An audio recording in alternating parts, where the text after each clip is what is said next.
48 ঘন্টায় দেশের সোনার দাম বেড়েছে ৮,৭৪৮ টাকা। মধ্যপ্রাচ্যে যুদ্ধের আগুন জ্বলে উঠতেই বিশ্ববাজারে আবারও পুরনো এক আশ্রয়ের নাম ফিরে এসেছে, যার নাম সোনা।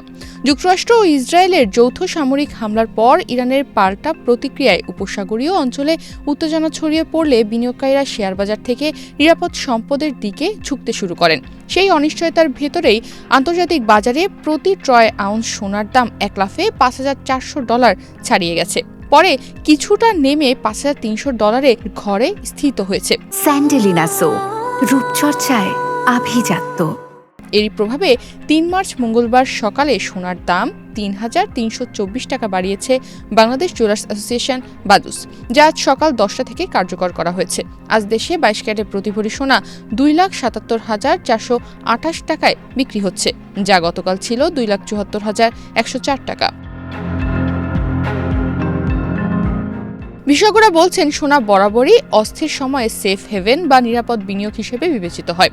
যুক্তরাষ্ট্র ভিত্তিক বিনিয়োগ পরামর্শক ব্যারি গ্লাসম্যানের মতে, ভূরাজনৈতিক ধাক্কা সামাল দিতে সোনা একটি উপায় হলেও এটি একমাত্র পথ নয়। জ্বালানি ও প্রতিরক্ষা খাতের শেয়ারও বিনিয়োগকারীদের নজরে থাকে। তবে বৈশ্বিক অনিশ্চয়তা দীর্ঘস্থায়ী হলে সোনার প্রতি আগ্রহ টিকে থাকতে পারে। একই সুর শোনা গেছে প্যাট্রিক হুয়ের কথায়, বিশ্বজুড়ে অস্থিরতা অব্যাহত থাকলে সোনার দাম ভালোই অবস্থানে থাকবে, অর্থাৎ সোনার দাম আরও বাড়বে। চলতি বছরে সোনার দাম প্রায় 23% বেড়েছে। গত বছরও শক্তিশালী প্রবৃদ্ধি দেখা গেছে। এই উত্থানের পেছনে শুধু যুদ্ধ নয়, কেন্দ্রীয় ব্যাংকগুলোর রিজার্ভ বাড়ানোর প্রবণতা এবং ব্যক্তিগত বিনিয়োগকারীদের চাহিদাও বড় ভূমিকা রাখছে। বিশ্লেষকরা মনে করছেন, ভূরাজনৈতিক ঝুঁকি পুরোপুরি না কমা পর্যন্ত সোনার বাজারে ঊর্ধ্বমুখী প্রবণতা বজায় থাকতে পারে। এমনকি জেপি মর্গানের বিশ্লেষকেরা পূর্বাভাস দিয়েছেন, বর্তমান প্রবণতা অব্যাহত থাকলে 2026 সালের শেষ নাগাদ সোনার দাম $6,300 পৌঁছতে পারে। তাহলে দেশের বাজারে সোনার দাম 4.5 লাখ টাকা পর্যন্ত ছুঁতে পারে। তবে ঝুঁকির দিকও কম নয়। ইতিহাস বলছে, সোনার বাজারে দীর্ঘ সময় স্থবিরতা বা তীব্র ওঠানামা দেখা গেছে। তাই কেবল আবেগ বা আতঙ্কে বিনিয়োগ না করে পরিকল্পিত কৌশল প্রয়োজন। অনেক বিনিয়োগকারী এখন সরাসরি সোনা না কিনে এক্সচেঞ্জ ট্রেডেড ফান্ডের মাধ্যমে বাজারে অংশ নিচ্ছেন। এ কারণে নতুন মূল্য অনুযায়ী ৩ মার্চ মঙ্গলবার সকাল থেকে দেশের বাজারে ২২ ক্যারেটের প্রতি ভরি সোনা বিক্রি হচ্ছে ২,৭৭,৪২৮ টাকায়। এছাড়া ২১ ক্যারেটের প্রতি ভরি সোনা ২,৬৪,৭৭২ টাকায়, ১৮ ক্যারেটের প্রতি ভরি সোনা ২,২৬,৯৮১ টাকায়, আর সনাতন পদ্ধতির প্রতি ভরি সোনা ১,৮৫,৭৪৯ টাকায় বিক্রি হচ্ছে।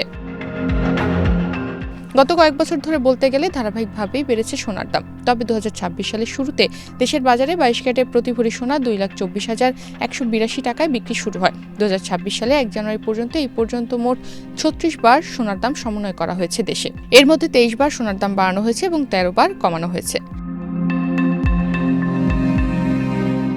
৩ মার্চ মঙ্গলবার সকালে সোনার নতুন দাম নির্ধারণ করে বিজ্ঞপ্তি দিয়েছে বাজুস। এতে বলা হয়, স্থানীয় বাজারে তেজাবি স্বর্ণ বা পিওর গোল্ডের দাম বৃদ্ধি পেয়েছে। এ কারণে সোনার দাম সমন্বয়ের সিদ্ধান্ত নিয়েছে বাজুস। সেই সঙ্গে সরকার নির্ধারিত 5% ভ্যাট ও বাজুস নির্ধারিত ন্যূনতম 6% মজুরি যুক্ত হবে। আবার গহনার ডিজাইন ও মানভেদে মজুরিতে তারতম্য হতে পারে।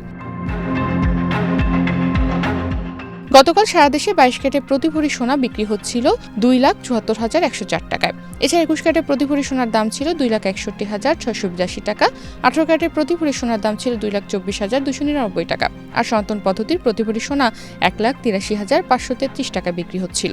সব মিলিয়ে বলা যায়, যুদ্ধ ও অনিশ্চয়তার ছায়ায় সোনা আবারও বিনিয়োগকারীদের আস্থার প্রতীক হয়ে উঠেছে। কিন্তু এই উজ্জ্বল ধাতুর বাজারও পুরোপুরি ঝুঁকিমুক্ত নয়।